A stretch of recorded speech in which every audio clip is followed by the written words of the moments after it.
साथियों नमस्कार। मैं दिलीप बिदावत कुर्जा मरुभूमि के प्रति प्रेम यूट्यूब चैनल पर आपका एक बार फिर गणमान्य स्वागत है। आज आपको ले चलते हैं मरुधरा से थोड़ा दूर मध्य प्रदेश के प्राचीन नगर खजुराहो में। प्राचीन एवं मध्यकालीन मंदिरों के लिए विश्व विख्यात है खजुराहो। मध्य प्रदेश के पन्ना जिले में स्थित खजुराहो में 9वीं 10वीं शताब्दी के बने मंदिरों का समूह है, जिसने खजुराहो को पर्यटन स्थल एवं प्राचीन अद्वितीय धरोहर के रूप में विश्व पटल पर पहचान दी है। यहाँ बड़ी संख्या में हिंदू और जैन मंदिर हैं। इन मंदिरों का निर्माण चंदेल वंश के शासकों द्वारा 950 से 1050 ईस्वी के मध्य करवाया गया था। खजुराहो के यह ऐतिहासिक मंदिर भारतीय कला के सबसे महत्वपूर्ण नमूनों में से एक है। खजुराहो नगर चंदेल साम्राज्य की प्रथम राजधानी था। चंदेल वंश और खजुराहो के संस्थापक चंद्रवर्मन ने नगर में कलात्मक मंदिरों, सरोवरों, उद्यानों के निर्माण की शुरुआत की तथा बाद के शासकों ने इसे जारी रखा। चंदेल शासकों ने 10वीं से 12वीं शताब्दी तक मध्य भारत में शासन किया। खजुराहो के मंदिरों का निर्माण 950 ईस्वी से 1050 ईस्वी के बीच चंदेल राजाओं द्वारा कराया गया था। यहाँ 20 वर्ग किलोमीटर क्षेत्र में 85 मंदिर एवं उनके आसपास सुंदर उद्यान, पोखर, वाटिकाएं थी। वर्तमान में 25 मंदिर बचे हुए हैं जो 6 वर्ग किलोमीटर में फैले हुए हैं। शेष मंदिर या तो देखरेख के अभाव में ध्वस्त हो गए या फिर आक्रांताओं द्वारा ध्वस्त कर दिए गए। इनमें से कुछ मंदिरों के अवशेष देखने को मिलते हैं। इन मंदिरों में खास है बालुई तथा ग्रेनाइट पत्थरों में उकेरी गई सुंदर कलाकृतियां। 9वीं से 12वीं शताब्दी के बीच बने इन मंदिरों में पत्थर शिल्पकारों ने तत्कालीन सामाजिक, राजनीतिक, सांस्कृतिक, आध्यात्मिक सरोकारों को भाव भंगिमाओं सहित अति सूक्ष्म अवलोकन के साथ पत्थरों पर विविध प्रकार की मूर्तियों के माध्यम से अभिव्यक्त किया है। वहीं उस काल के कला प्रेमी शासकों ने कलाकारों को अपनी उत्कृष्ट कला को प्रदर्शित करने का अवसर प्रदान किया है। अलग अलग क्रियाओं को प्रदर्शित करती ये मूर्तियां बेहद आकर्षक है। बताया जाता है कि चंदेल वंश शासन काल में तांत्रिक समुदाय की उपासन मार्गी शाखा का अत्यधिक प्रभाव था।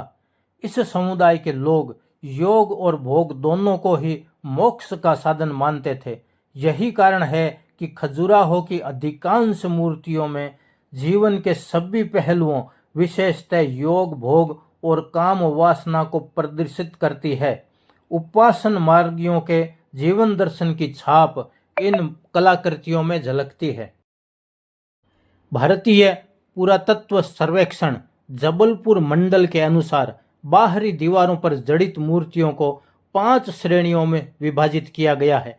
प्रथम श्रेणी में धर्म संप्रदाय मूर्तियां हैं, जिन्हें धार्मिक विधान तथा सिद्धांतों के अनुसार शिल्पित किया गया है।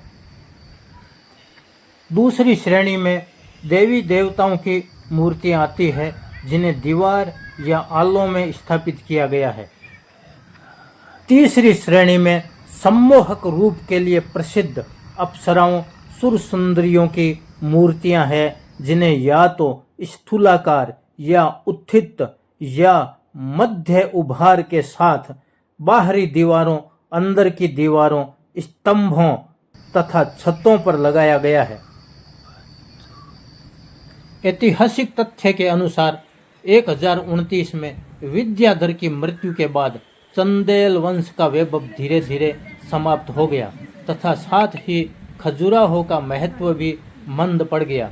लगभग 16वीं सदी तक खजुराहो का प्राचीन वैभव समाप्त हो गया एवं यह एक साधारण गांव में परिवर्तित हो गया।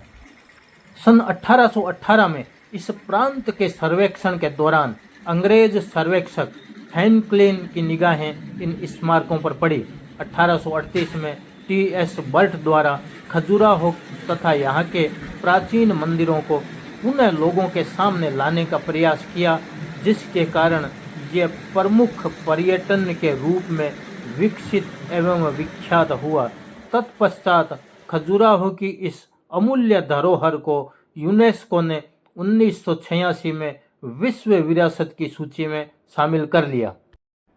खजुराहो के इन मंदिरों के निर्माण में धनराशि खर्च करने वाले शासकों का वंशानुक्रम में नाम अंकित है, लेकिन वास्तविक श्रेय तो उन महान कलाकारों को जाता है जिन्होंने पत्थरों को छेनी से मोम की तरह काटकर तराशा है।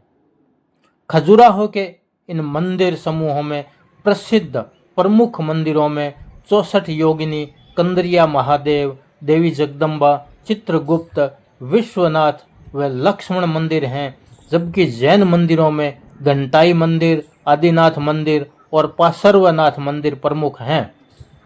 आगे की कड़ियों में इन प्रमुख मंदिरों पर प्रकाश डालने का प्रयास किया जाएगा। यह जानकारी आपको कैसी लगी कमेंट में ज़रूर बताएं। वीडियो को अंत तक देखें। जानकारी अच्छी लगे तो लाइक करें, शेयर करें, चैनल को सब्सक्राइब कर सहयोग प्रदान करें। अगली कड़ी में नवीन जानकारी के साथ फिर मिलेंगे। तब तक के लिए धन्यवाद।